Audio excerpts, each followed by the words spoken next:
Hello student, मैं engineer SK गिरी और आज के क्लास में हम लोग पढ़ने जा रहे हैं स्ट्रक्चर ऑफ एटम। यह चैप्टर मॉडर्न फिजिक्स का काफी स्कोरिंग और इंटरेस्टिंग चैप्टर है।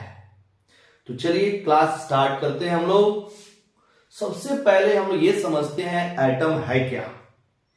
एटम की डेफिनेशन क्या होती है, इसको हम लोग समझते हैं।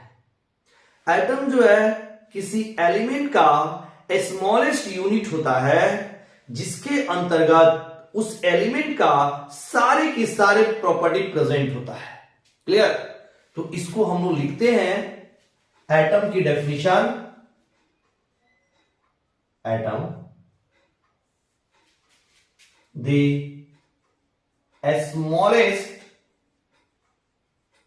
smallest unit of an element, the smallest unit of element in which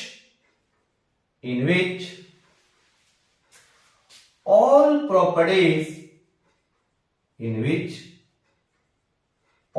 properties are present, comma, this unit of element is known as atom. This unit of element is known as atom. तो ये बात हो गई atom यानी परमाणु के बारे में कि जो एटम होता है किसी एलिमेंट का एक स्मॉलेस्ट यूनिट होता है जिसके अंतर्गत उस एलिमेंट की सारे के सारे प्रॉपर्टी विद्यमान होते हैं, प्रेजेंट होते हैं। क्लियर? अब एटम के स्ट्रक्चर के बारे में हम लोग पढ़ने जा रहे हैं। तो एटम के स्ट्रक्चर के बारे में अलग अलग साइंटिस्ट ने अपना मॉडल प्रस्तुत किया है। तो सबसे पहले हम लोग कितने तरह के एटॉमिक मॉडल है उसको हम लोग लिस्ट आउटेड करते हैं, फिर इनमें कौन कौन से पढ़ने हैं उसी को हम लोग इस चैप्टर के अंतर्गत पढ़ेंगे, बाकी को छोड़ देंगे, है कि नहीं। तो हम लोग यहां पर लिखते हैं, यहां पर atomic models, type of atomic model, types of atomic model. जो पहला मॉडल प्रस्तुत किया उस साइंटिस्ट का नाम था जे थॉमसन। तो उनके मॉडल को बोला जाता है थॉमसन मॉडल। Thompson model. दूसरा जो एटॉमिक मॉडल है उसका नाम है रदरफोर्ड मॉडल। तीसरा एटम की जो मॉडल प्रस्तुत किया नील्स बोर ने, तो उनके एटॉमिक मॉडल का नाम है बोर्श model.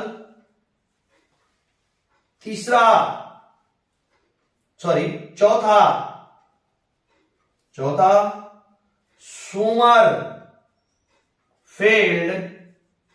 Sommerfeld model.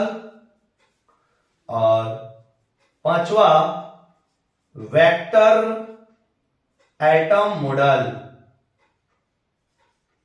Vector atom model.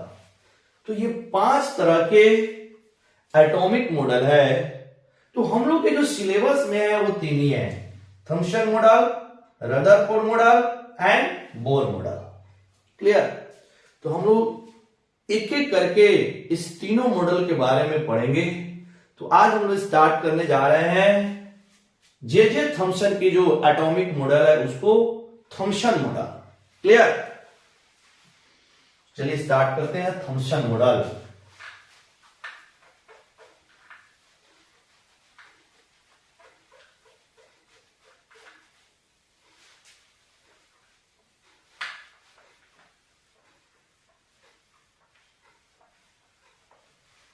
यहां पे लिखेंगे थॉम्सन मॉडल, थॉम्सन मॉडल।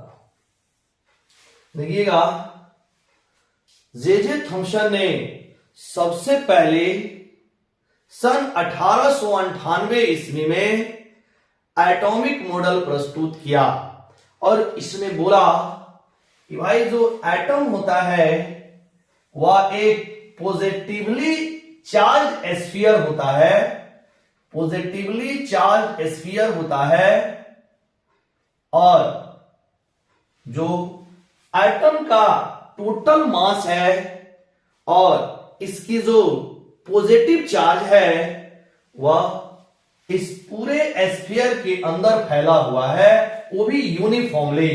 मतलब परमाणु का जो कुल द्रव्यमान और कुल पॉजिटिव चार्ज यानी धन आवेश जो है वह पूरा गोले के अंदर एक समान रूप से फैला हुआ है, यूनिफॉर्मली डिस्ट्रीब्यूटेड है एटम का टोटल मास और टोटल पॉजिटिव चार्ज। क्लियर। फिर इसके बाद में इन्होंने बोला कि जो इलेक्ट्रॉन होते हैं वो एटम के अंदर जिस तरह तरबूज की बीज अलग अलग जगहों पे धंसा हुआ है, बिल्कुल उसी तरह एटम में जो इलेक्ट्रॉन है वह अलग अलग जगहों पर धंसा हुआ है। ऐसे मतलब तरबूज के बीज की तरह इलेक्ट्रॉन उस स्फीयर के अंदर धंसा हुआ है। ठीक है। फिर उन्होंने बोला कि जो नंबर ऑफ इलेक्ट्रॉन्स है इसकी जो टोटल निगेटिव चार्ज है वह एटम के पॉजिटिव चार्ज के बराबर है। It means atom is neutral, it means atom is neutral. तो ये था एटम के बारे में रदरफोर्ड का मत। मतलब रदरफोर्ड ने एटम के बारे में जो अपना मॉडल प्रस्तुत किया वो यही मॉडल था। इस मॉडल को प्लम पुडिंग मॉडल के भी नाम से जानते हैं। ये मॉडल सक्सेस नहीं हुआ, इसमें कुछ त्रुटियां थी, यह फेल्योर कर गया। तब उसके बाद रदरफोर्ड साहब ने एक अल्फा स्कैटरिंग एक्सपेरिमेंट के तहत सन 1911 में एक मॉडल प्रस्तुत किया है। तो सबसे पहले हम लोग चलते हैं थॉम्सन मॉडल के बारे में लिख लेते हैं। जो जे थॉम्सन ने एटम के बारे में बोला उन सारी बातों को हम लोग यहां पर लिख लेते हैं। ये क्यों फेल कर गया उसके बारे में भी हम लोग लिखेंगे, मतलब फेलियर ऑफ थॉम्सन मॉडल। चलिए यहां पर लिखते हैं कि आपका जो एटम होता है वह पॉजिटिवली चार्ज स्फीयर होता है और उस स्फीयर में एटम की जो टोटल मास और टोटल पॉजिटिव चार्ज है वह यूनिफॉर्मली डिस्ट्रीब्यूटेड है और इलेक्ट्रॉन जो है वह उस स्फीयर के अंदर तरबूज के बीजों की तरह अलग अलग धंसा हुआ है। क्लियर। इन्हीं बातों को लिख लेते हैं। इलेक्ट्रॉन की जो टोटल नेगेटिव चार्ज है वह एटम के टोटल पॉजिटिव चार्ज के बराबर है, मतलब एटम न्यूट्रल है। इस मॉडल को प्लम पुडिंग मॉडल के नाम से जानते हैं। तो जो अभी हमने बोला इसको हम यहां पे लिख लेंगे, इसको आप स्क्रीनशॉट ले लेंगे, नोट्स खुद से बनाइए। क्लियर। यहां चलिए लिखते हैं according to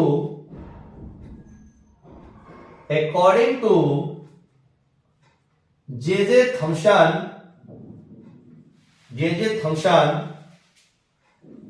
atom is a positively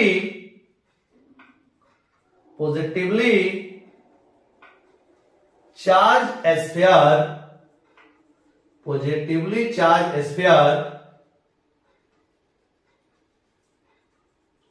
in which the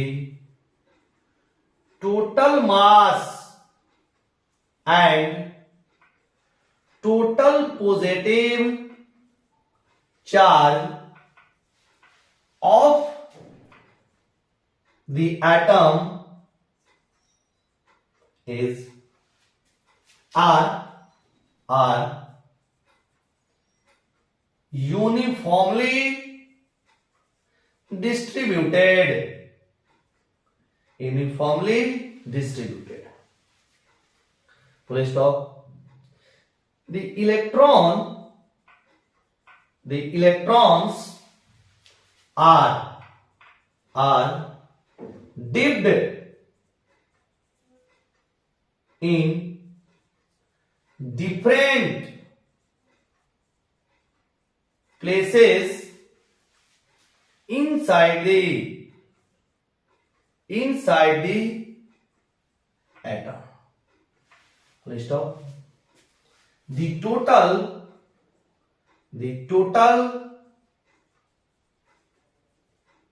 negative charge of electrons is equal to the total positive charge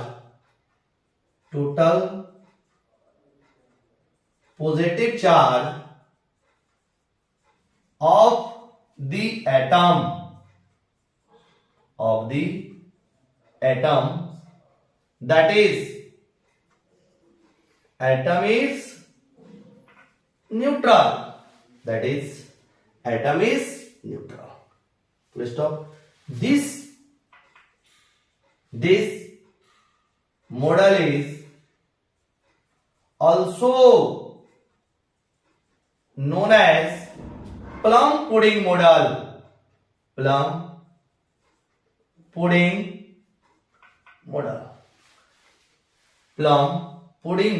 अब इसको याद रखिए, मान लीजिए अगर एग्जाम में आ गया कि प्लम पुडिंग मॉडल के बारे में लिखें, जे थॉम्सन मॉडल ना देके वो पूछ सकता है कि प्लम पुडिंग मॉडल क्या है। तो प्लम पुडिंग मॉडल वही है जो थॉम्सन मॉडल है कि नहीं?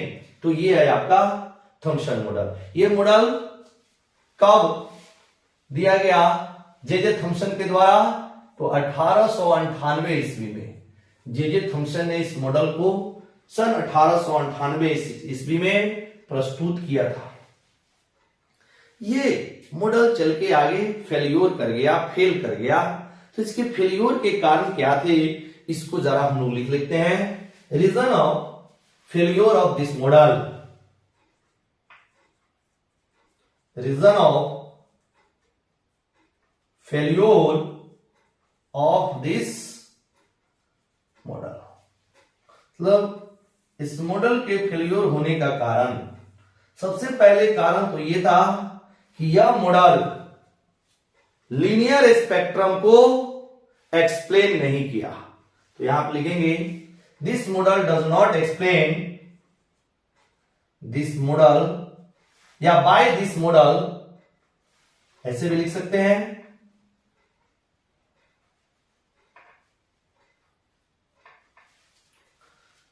लीनियर स्पेक्ट्रम ऐसे लिखते हैं, linear spectrum does not explain by this model, मतलब इस मॉडल के द्वारा लीनियर स्पेक्ट्रम को एक्सप्लेन नहीं किया गया या नहीं हुआ। इस मॉडल के द्वारा जो लीनियर स्पेक्ट्रम है उसका एक्सप्लेनेशन नहीं हो पाया। दूसरा था कि जो अल्फा स्कैटरिंग का जो एक्सप्लेनेशन है इस मॉडल के द्वारा नहीं हो पाया। ये भी लिख सकते हैं यहां पर, alpha scattering does not explain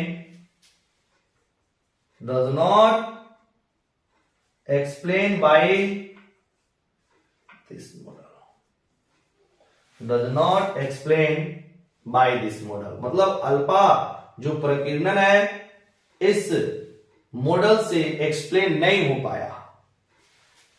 तीसरा नंबर, ये जो आपका जे थॉम्सन का मॉडल था वह इंपेरिकल था, एक्सपेरिमेंटल नहीं था। मतलब अनुमान के आधार पे, एक्सपीरियंस के आधार पे जे थॉमसन ने इस मॉडल को दिया था, जो आगे चल के बहुत सारी इसमें त्रुटियां निकल गई और ये फेल्योर का कारण बन गया, है कि नहीं। तो यहां पर लिख सकते हैं, यहां पर this model is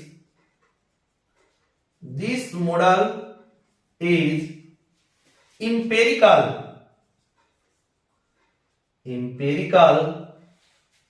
this model is empirical, not experimental,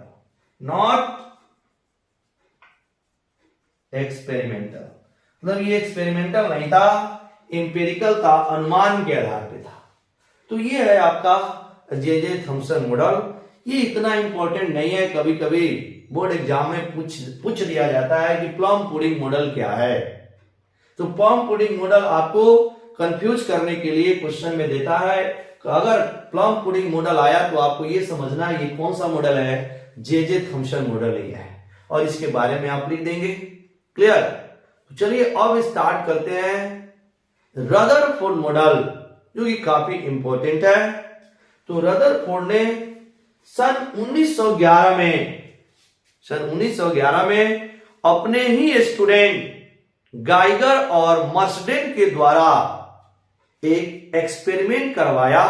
मतलब इसने सजेस्ट किया उन दोनों स्टूडेंट को कि भाई ये एक्सपेरिमेंट करके देखो क्या होता है। चलिए यहां पर लिखते हैं हम लोग, रदरफोर्ड अल्फा स्कैटरिंग एक्सपेरिमेंट। उन्हीं के सजेशन पर गाइगर और मर्सडेन ने एक एक्सपेरिमेंट किया। इस एक्सपेरिमेंट में जो गोल्ड फॉयल यानी सोने के पतले पत्थर पर अल्फा पार्टिकल का बमबारिंग कराया और इसमें कुछ इन्होंने रिजल्ट पाया, और उस रिजल्ट के आधार पर ये अपना एक कंक्लूजन दिए। उस रिजल्ट के आधार पर इन्होंने एक कंक्लूजन तैयार किया है और उसी कंक्लूजन पे मॉडल प्रस्तुत किया है कि नहीं। तो पहले हम लोग यहां पर लिखते हैं Rutherford alpha scattering experiment. Rutherford alpha scattering experiment. Rutherford alpha scattering experiment, ये है आपका वीवीआई, वेरी वेरी इंपॉर्टेंट इस टॉपिक का, सॉरी इस चैप्टर का। तो रदरफोर्ड ने क्या किया, सजेस्ट किया दो अपने स्टूडेंट जिनका नाम है गाइगर और मर्सडेन। तो गाइगर और मर्सडेन ने एक एक्सपेरिमेंटल सेटअप तैयार किया है और इस गोल्ड फॉयल पर अल्फा पार्टिकल का बमबारिंग कराया है और उसमें कुछ रिजल्ट आए हैं। उस रिजल्ट को ये लोग देखा है और कंक्लूजन तैयार किया है। तो गाइगर और मर्सडेन का जो एक्सपेरिमेंटल सेटअप है उसको जरा हम लोग देखते हैं।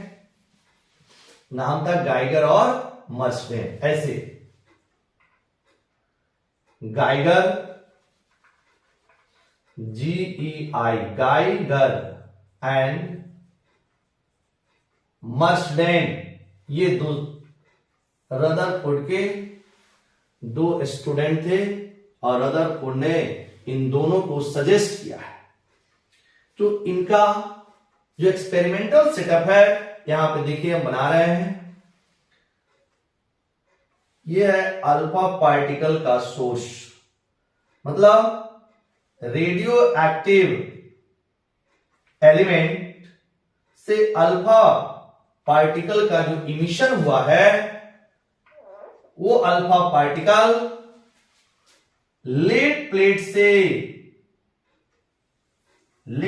से होकर पास कराया गया है, जिससे कि अल्फा पार्टिकल अलाइन हो जाए सीधा हो रहा है ऐसे। ये है आपका लेड प्लेट, ये है लेड प्लेट। और यहां पर source of alpha particle, source of alpha particle मतलब यहां पर पोलोनियम से अल्फा का इमिशन हो रहा है। मतलब पोलोनियम एक रेडियो एक्टिव एलिमेंट है जिससे अल्फा, बीटा और गामा का इमिशन अपने आप होते रहता है। तो यहां से हमने अल्फा पार्टिकल को ये लोग लिया है, अल्फा पार्टिकल को यहां से यहां से जो अल्फा पार्टिकल निकल रहा है उसको एकदम स्ट्रेट रखने के लिए यहां पर एक लेड प्लेट लगाया गया है, लेड प्लेट। ठीक है, यहां से अल्फा पार्टिकल का बीम है, alpha particle, beam of alpha particle, beam of alpha particle ऐसे निकल के आ रहा है। और ये अल्फा पार्टिकल जाके एक पतले से सोने के पत्थर पर, गोल्ड फॉइल पर जाके स्ट्राइक हो रहा है ऐसे। ये आपका गोल्ड फॉइल, गोल्ड फॉइल। अब जैसे अल्फा पार्टिकल जाके गोल्ड फॉइल से टकराता है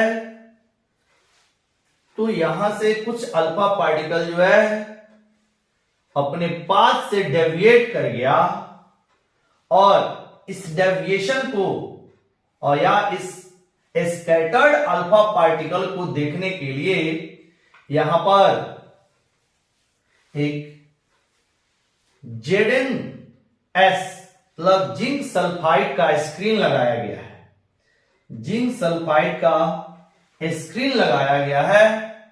और यहां पर एक मूवेबल माइक्रोस्कोप, यहां पर एक मूवेबल ये माइक्रोस्कोप है, मूवेबल माइक्रोस्कोप।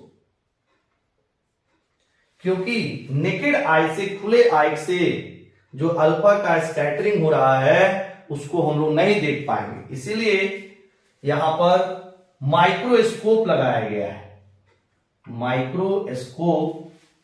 जैसे यहां से अल्फा पार्टिकल का बीम आ रहा है और इस गोल्ड फॉइल के साथ स्ट्राइक करने के बाद ये अलग अलग डायरेक्शन में स्कैटर्ड हो जा रहा है, डेविएट कर जा रहा है अलग अलग डायरेक्शन में। ये अल्फा पार्टिकल डेविएट कर गया ऐसे ऐसे।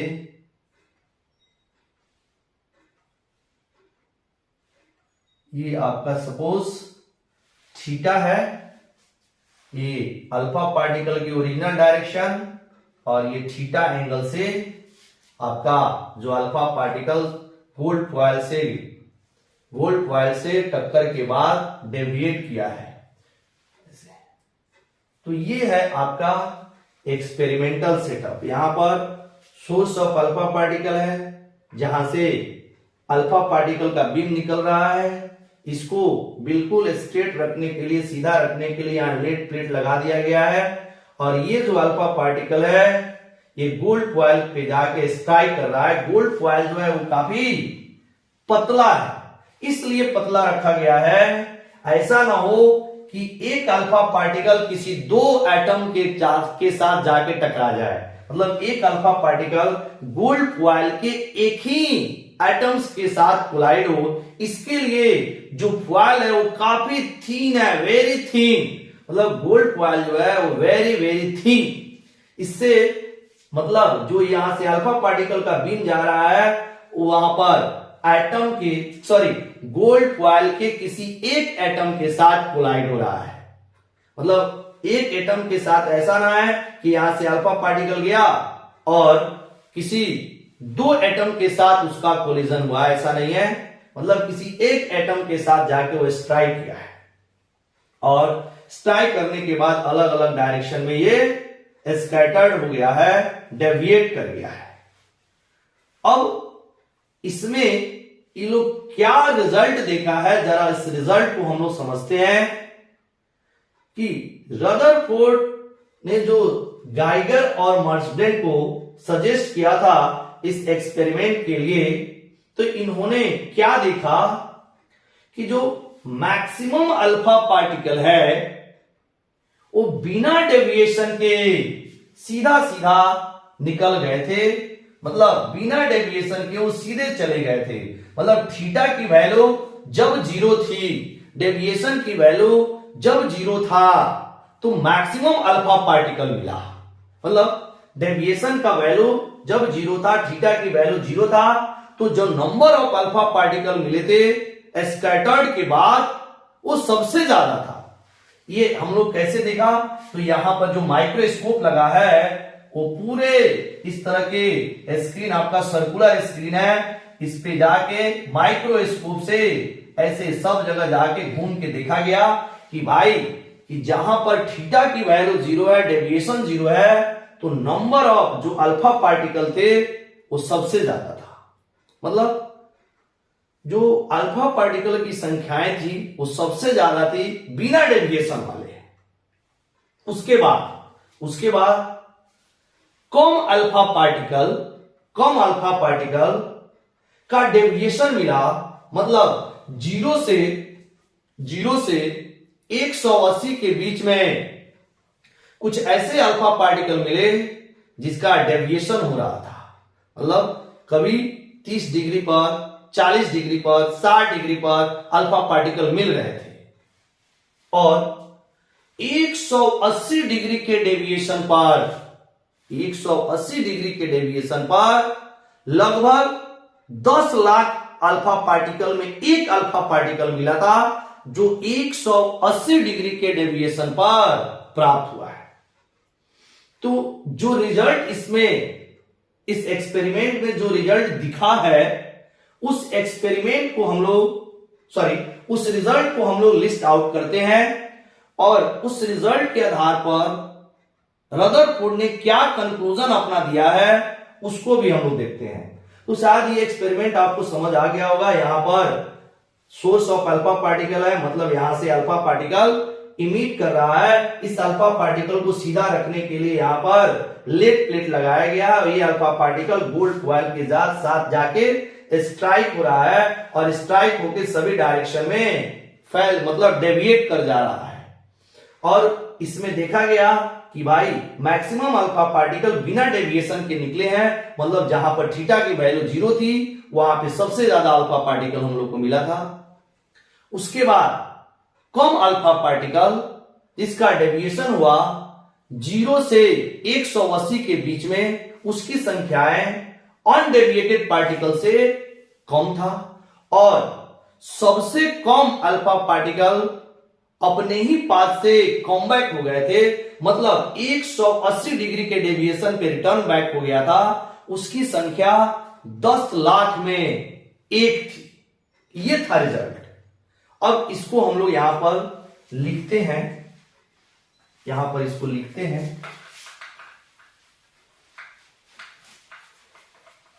ये जो एक्सपेरिमेंट था रदरफोर्ड के द्वारा सन 1911 में ये एक्सपेरिमेंट रदरफोर्ड के सजेस्ट पर गाइगर और मर्सडेन ने किया था। ठीक है, और इसमें जो रिजल्ट मिला उसको हम लोग देखते हैं। रिजल्ट सबसे पहले हम लोग रिजल्ट को लिस्ट आउट करेंगे और जरा सा हम यहां पर इस रिजल्ट को समझने के लिए एक छोटा सा यहां फिगर बना रहे हैं। ये है आपका एटम, ये इधर से अल्फा पार्टिकल आ रहे थे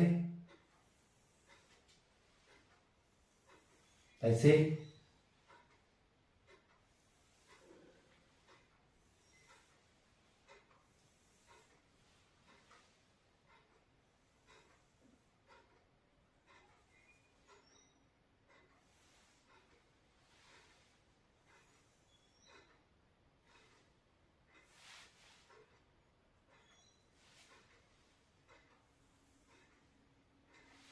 ये है आपका beam of alpha particle, beam of alpha particle,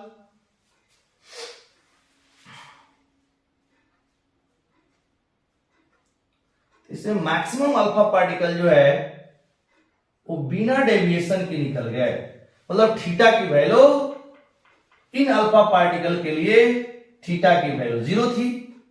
कुछ अल्फा पार्टिकल जो है अपने पाथ से डेविएट कर गया, कुछ अल्फा पार्टिकल अपने पाथ से डेविएट कर गया, मतलब इसके लिए जो थीटा की वैल्यू थी 0 और 180 के बीच में, और बहुत कम 10 लाख में एक अल्फा पार्टिकल जो अपने ही पाथ से कमबैक कर गए, मतलब इसके लिए जो थीटा की वैल्यू है वह 180 degree.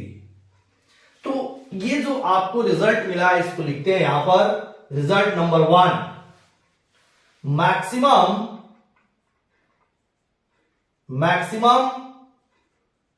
Alpha particles are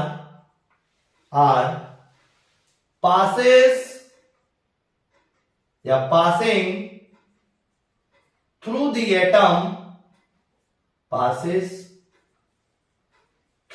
atom without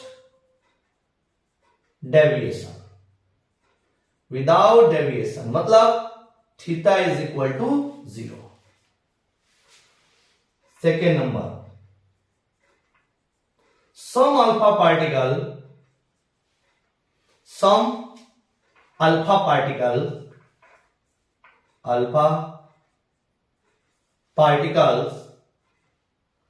are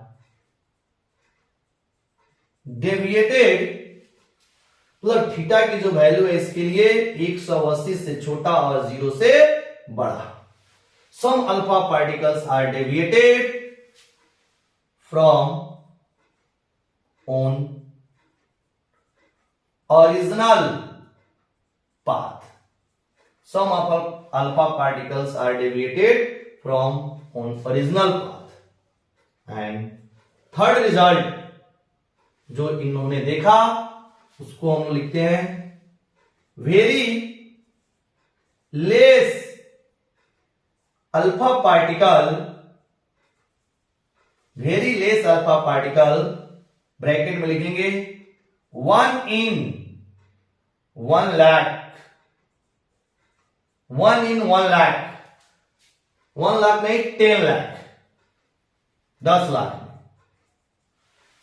में very less alpha particle bracket में 1 in 10 lakh, 10 lakh bracket close is come back on original path, come back on original path, मतलब थीटा की वैल्यू इसके लिए 180 थी क्योंकि रिटर्न बैक हो रहा है। Very less alpha particle is come back on original path. ये और ये डायग्राम आप देख रहे हैं, मैक्सिमम अल्फा पार्टिकल जो है बिना डेविएशन के निकल गए, कुछ अल्फा पार्टिकल जो है अपने पाथ से डेविएट कर गया, और 10 लाख में एक अल्फा पार्टिकल बहुत कम अपने ही पाथ से कम बैक कर गया, मतलब जिस पाथ से गया था उसी पाथ से आ गया। तो ये था रदरफोर्ड के अल्फा स्कैटरिंग एक्सपेरिमेंट का रिजल्ट। अब इस रिजल्ट पर इन्होंने कुछ कंक्लूजन दिया है। क्या कंक्लूजन इन्होंने दिया है, जरा इस कंक्लूजन को हम लोग समझते हैं। रदरफोर्ड ने देखा कि जो मैक्सिमम अल्फा पार्टिकल जो है वो बिना डेविएशन के निकल रहा है। इसका मतलब है एटम का मैक्सिमम पार्ट एम्प्टी है, मतलब अधिकांश भाग खाली है, इसीलिए तो बिना डेविएशन के निकल गए। क्लियर। दूसरा और तीसरा, इस रिजल्ट पे इन्होंने क्या कंक्लूजन निकाला कि भाई एटम का एक ऐसा प्लेस है, मतलब एटम के अंदर एक ऐसा प्लेस है जहां पे पॉजिटिव चार्ज है, जहां पर पॉजिटिव चार्ज है, और उस प्लेस पर एटम का लगभग टोटल मास उसी जगह पे केंद्रित है। क्योंकि अगर पॉजिटिव चार्ज नहीं होता तो ये जो अल्फा पार्टिकल है वो डेविएट नहीं करता। क्यों? क्योंकि अल्फा पार्टिकल जो होता है उसे हीलियम न्यूक्लियस के भी नाम से जानते हैं। यहां पे लिख रहे हैं जो अल्फा पार्टिकल होता है, अल्फा पार्टिकल, इसे एची न्यूक्लियस भी बोलते हैं, एची न्यूक्लियस, हीलियम न्यूक्लियस, इस पर जो चार्ज होता है वह +2 × E के बराबर होता है। मतलब alpha particle is the positive charge particle. तो पॉजिटिव चार्ज पार्टिकल है और ये डेविएट कर रहा है, इसका मतलब है कि इसके किसी भाग में पॉजिटिव चार्ज प्रेजेंट है, जिसके कारण अल्फा का रिपल्सन हुआ है और रिपल्सन के कारण ये डेविएट कर रहा है। ठीक है। और जो आपका 10 लाख में एक अल्फा पार्टिकल जो कमबैक कर रहा है, इससे ये बोला कि भाई जो पॉजिटिव चार्ज वाली स्पेस है, जगह है, उसकी साइज बहुत ही छोटी है और टोटल मास लगभग उसी जगह पे केंद्रित है, जिसके कारण ये जो अल्फा पार्टिकल गया है और वहां से एकदम पूरा का पूरा रिपल्सन होके कमबैक हुआ है कि नहीं। तो इनकी जो कंक्लूजन थी, जरा इसकी कंक्लूजन को हम लोग लिखते हैं। ये था आपका एक्सपेरिमेंट का रिजल्ट, और इस एक्सपेरिमेंट के रिजल्ट पे इन्होंने क्या कंक्लूजन दिया, अब इस कंक्लूजन को लिखते हैं। फिर इसमें कुछ इंपॉर्टेंट पॉइंट्स हैं, जैसे स्कैटर्ड एंगल क्या होता है, इंपैक्ट पैरामीटर क्या होता है, और जो देखा ही लोग एक ग्राफ प्लॉट किया है नंबर ऑफ अल्फा पार्टिकल और स्कैटर्ड एंगल के बीच का, उसको भी हम लोग देखेंगे। तो पहले हम लोग इसकी कंक्लूजन को लिखते हैं, कंक्लूजन को लिखते हैं।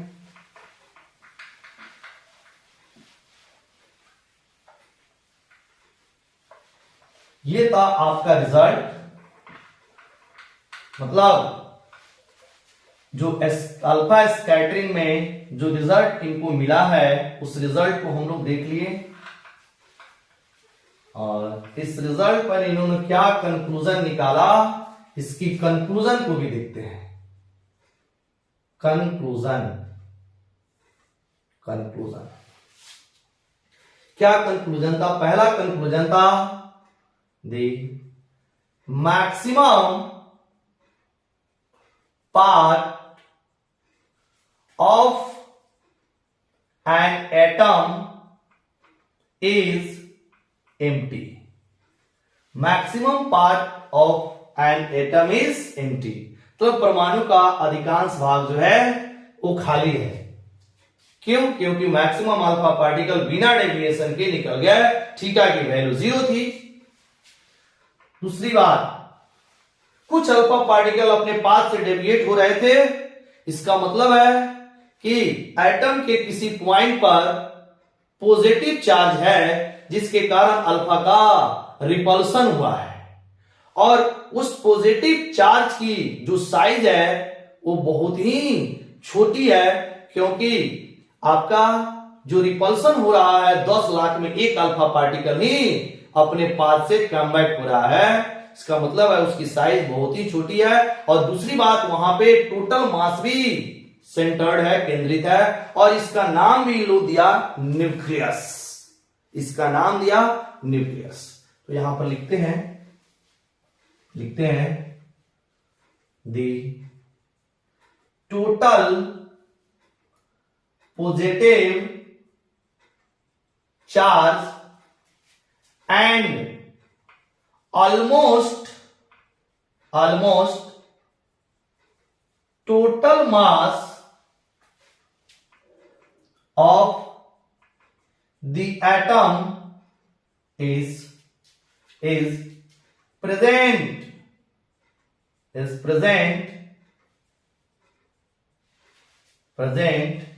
at a very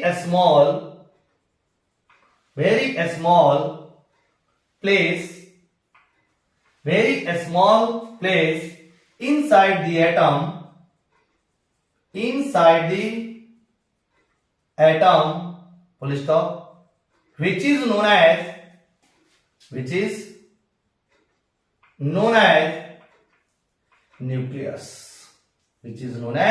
न्यूक्लियस, इसका नाम दिया गया न्यूक्लियस। मतलब total positive charge and almost total mass of the atom is present at a very small place inside the atom which is known as nucleus। मतलब बहुत छोटे से जगह पे टोटल पॉजिटिव चार्ज एटम का और लगभग टोटल मास एटम का एक छोटे से प्लेस पर केंद्रित है, जिसका नाम क्या इन्होंने दिया? न्यूक्लियस। इसका नाम इन्होंने न्यूक्लियस दिया। क्लियर? तो ये था इनकी कंक्लूजन। अब देखिएगा, ये जो एक्सपेरिमेंट हुआ है वो ऐसा नहीं है कि इन्होंने सिर्फ गोल्ड फॉइल पर अल्फा पार्टिकल का बमबारी करा के छोड़ दिया। नहीं, इन्होंने अलग अलग मेटल के फॉइल पे एक्सपेरिमेंट कराया है, जैसे सिल्वर, जिंक, ऐसे मेटल के फॉइल पे अल्फा पार्टिकल का बमबारिंग कराया है और उसका भी रिजल्ट इन्होंने देखा है। तो इसमें अलग अलग मेटल पे जब अल्फा पार्टिकल का बमबारिंग हुआ था तो उसमें जो number of scattered alpha particle थे उसकी संख्याएं डिफरेंट आ रही थी डिफरेंट डेविएशन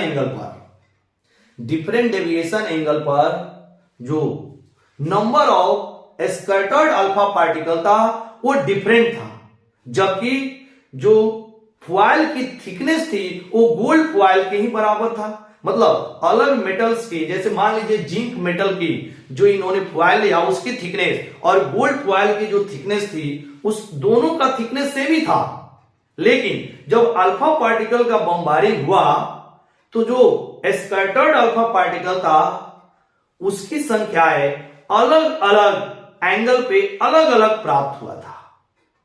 ठीक है, इससे इन्होंने न्यूक्लियस के चार्ज के बारे में एक अपना इक्वेशन, मतलब एक अपना समीकरण बनाया है। मतलब इसने न्यूक्लियस की जो चार्ज होना चाहिए वो कितनी होगी इन्होंने अपना बना के दिया है रदरफोर्ड साहब ने। ये कब? जब अलग अलग मेटल के प्लेट पर अल्फा पार्टिकल का बमबारी कराया, जबकि उस मेटल प्लेट की, उस मेटल फॉइल की जो थिकनेस थी वो गोल्ड फॉइल के थिकनेस के बराबर था, लेकिन जो नंबर ऑफ अल्फा पार्टिकल का स्कैटरिंग था वो अलग अलग डेविएशन एंगल पर अलग अलग मिला, जो कि गोल्ड फॉइल से मैच नहीं कर रहा था। तो इन्होंने बोला कि भाई न्यूक्लियस की जो चार्ज है वह कुछ गोल्ड फॉइल के चार्ज से अलग होगा, और इसमें इन्होंने बोला कि जो न्यूक्लियस की चार्ज है वह प्लस ई का इंटीग्रल मल्टीपल है, या फिर जो प्लस ई है उसका जेड टाइम्स इसकी चार्ज होगी। इसका मतलब है कि जेड जो है वो एटॉमिक नंबर है, यहां पे हम लिख रहे हैं, कंक्लूजन आप लोग नोट कर लिए होंगे। देखिए हम क्या बोल रहे हैं यहां पर,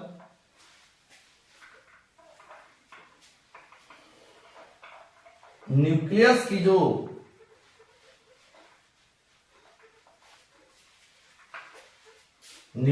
जो चार्ज है वह अलग अलग मेटल के फॉयल पर अल्फा पार्टिकल के बमबारी के बाद जो चार्ज ऑफ न्यूक्लियस मिला, चार्ज ऑन न्यूक्लियस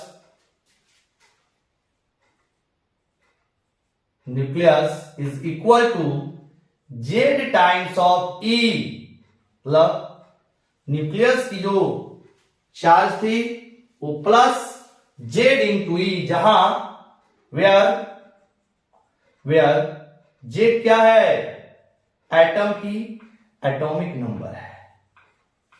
मतलब रदरफोर्ड ने बोला कि भाई अलग अलग एंगल पे अल्फा पार्टिकल की जो संख्याएं आ रही है वो डिफरेंट आ रही है। इसका मतलब है कि न्यूक्लियस की जो चार्ज है वो अलग अलग मेटल के लिए अलग अलग होंगे, तभी तो रिपल्सन अलग अलग आ रहा है।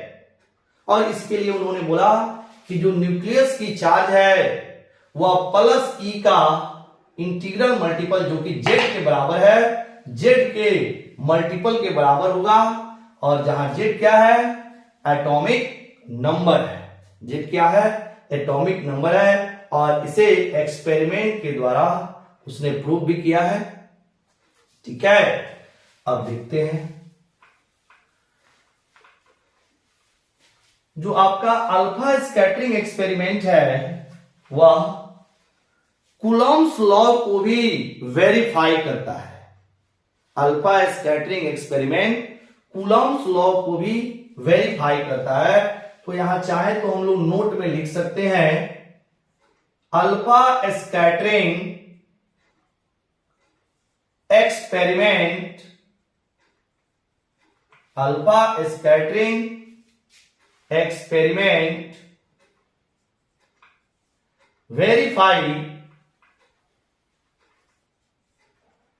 verify the alpha scattering experiment verify the Coulomb's law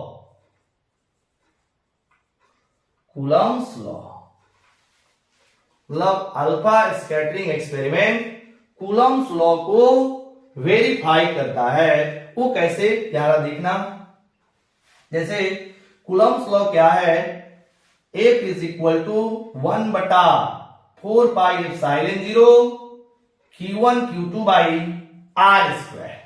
तो यहां पर जो Q1 है वो क्या है, अल्फा पार्टिकल की चार्ज मान लेते हैं।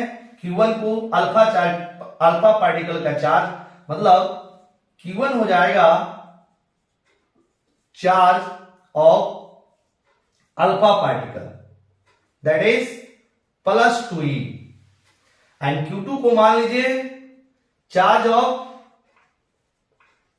न्यूक्लियस, मतलब +z इंटू e, जो कि अलग अलग मेटल पर अल्फा पार्टिकल के बमबारी से प्राप्त हुआ है। अब जब इनको पुट यहां पे करेंगे तो F बराबर 1/4πε0 2e इंटू जेडी बटा आर स्क्वायर। सॉल्व करेंगे, A बराबर 1/4πε0 जेडी स्क्वायर बटा आर स्क्वायर। मतलब यहां पर आर क्या है, न्यूक्लियस से अल्फा पार्टिकल की बीच की डिस्टेंस है, क्योंकि Q1 Q2 से Q1 और Q2 के बीच की जो डिस्टेंस होती है, Q1 और Q2 के बीच की जो डिस्टेंस होती है वो R होता है। तो यहां पर Q1 आपका अल्फा पार्टिकल है और Q2 चार्ज ऑफ न्यूक्लियस है। तो इनके बीच की जो डिस्टेंस है, अल्फा पार्टिकल और न्यूक्लियस के बीच की जो डिस्टेंस है वो आपका R है।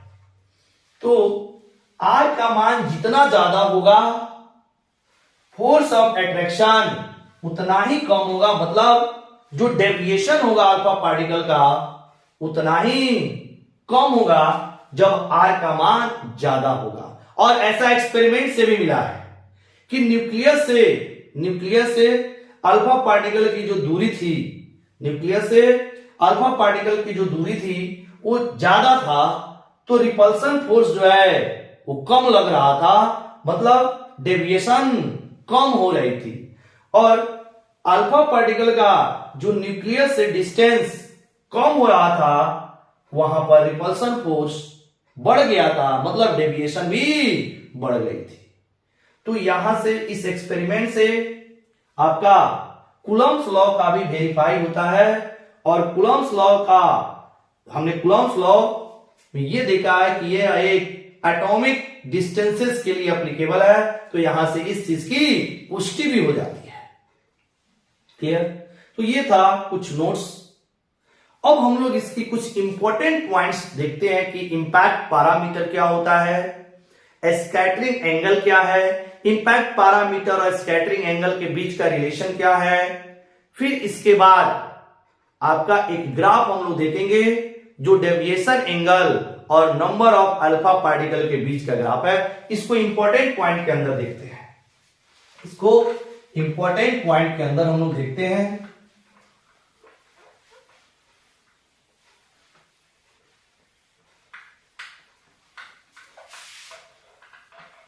चलिए यहां पर इंपॉर्टेंट पॉइंट, इंपॉर्टेंट पॉइंट।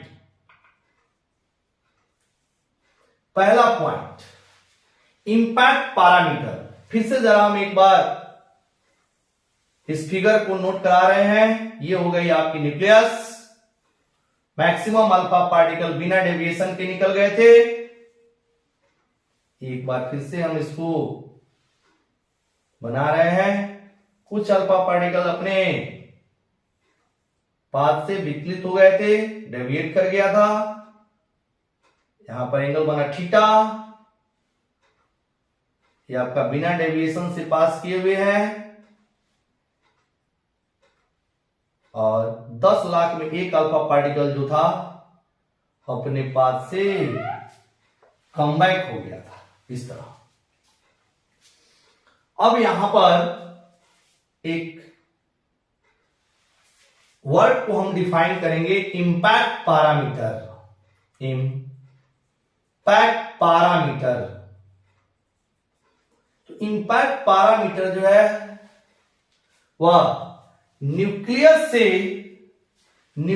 से डेविएटेड अल्फा पार्टिकल के बीच का परपेंडिकुलर डिस्टेंस है। मतलब किसी भी डेविएटेड अल्फा पार्टिकल की जो इंपैक्ट पैरामीटर होता है वह न्यूक्लियस से उस अल्फा पार्टिकल के बीच की परपेंडिकुलर डिस्टेंस। मान लीजिए अगर ये आपका न्यूक्लियस है और ये डेविएटेड अल्फा पार्टिकल है, इसके बीच की जो परपेंडिकुलर डिस्टेंस होगी इसको हम लोग बोलेंगे इंपैक्ट पैरामीटर। मतलब यहां पे लिखेंगे the perpendicular distance, the perpendicular distance of a deviated alpha particle from nucleus, is known as impact parameter. Stop. It is denoted by B. It is denoted by B या generally denoted by B. तो ये हो गया आपका जो alpha particle deviate किया है उसका न्यूक्लियस से perpendicular distance. Second number scattered angle या scattering angle. Scattering angle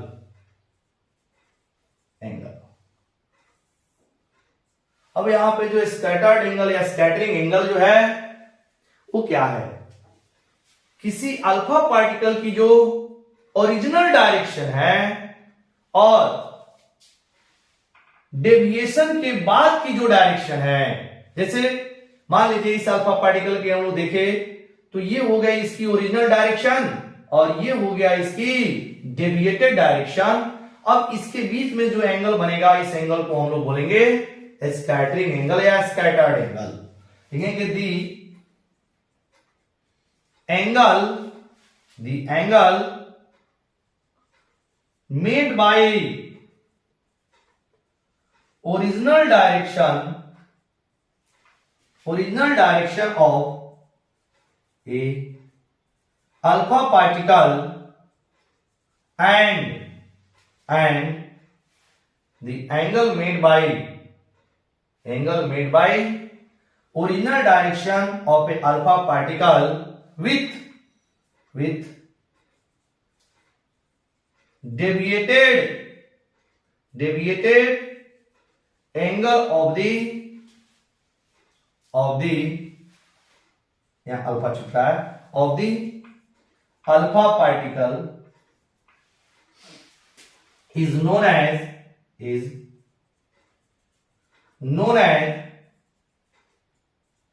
a scattered angle या scattering angle। Full stop। It is denoted by theta।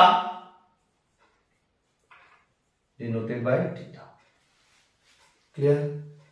अब इनमें कुछ रिलेशन है, मतलब इंपैक्ट पैरामीटर और स्कैटरिंग एंगल के बीच का रिलेशन है कि इंपैक्ट पैरामीटर जो है वो directly proportional to cot theta by 2।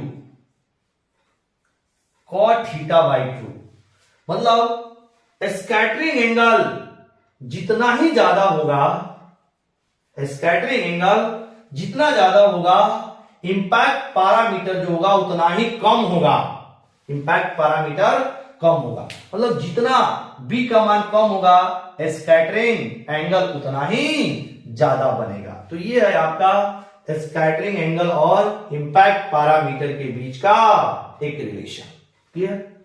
अब जो एक्सपेरिमेंट में नंबर ऑफ अल्फा पार्टिकल मिले थे अलग अलग स्कैटरिंग एंगल पर, उसको लेके इन्होंने ग्राफ प्लॉट किया है, मतलब रदरफोर्ड उसको मेजर किया है किस एंगल पे कितना अल्फा पार्टिकल मिला था और इसका एक ग्राफ प्लॉट किया है। उस ग्राफ को भी हम लोग यहां पर देख लेते हैं।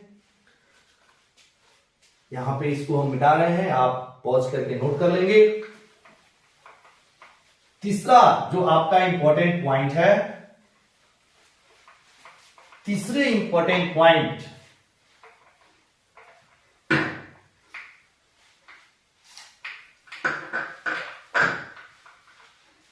थर्ड पॉइंट मतलब ग्राफ है किसके किसके बीच का, तो नंबर ऑफ अल्फा पार्टिकल, यहां पर नंबर ऑफ अल्फा पार्टिकल इधर लिखा N at theta, number of alpha particle in किस स्कर्ट एंगल पर कितने अल्फा पार्टिकल मिला था उसको हमने इधर लिया नंबर ऑफ अल्फा पार्टिकल और इधर लिया एंगल थीटा। ये हो गई 0, यहां से 10 की पावर 1, 10 की पावर 2, 10 की पावर 3, 10 की पावर 4, 10 की पावर 5, 10 की पावर 6, 10 की पावर 7। यहां से ऐसे ये जो ग्राफ आया है वो ग्राफ कुछ ऐसे आया है, मतलब किस एंगल पे, जैसे 10 degree, 20 degree, 30 degree, 40 degree, 50 degree, 60 degree, 70, 80, 90 and so on. ऐसे तो किस एंगल पे कितना मिला है उसका ग्राफ इन्होंने जो प्लॉट किया है कुछ इस तरह से है।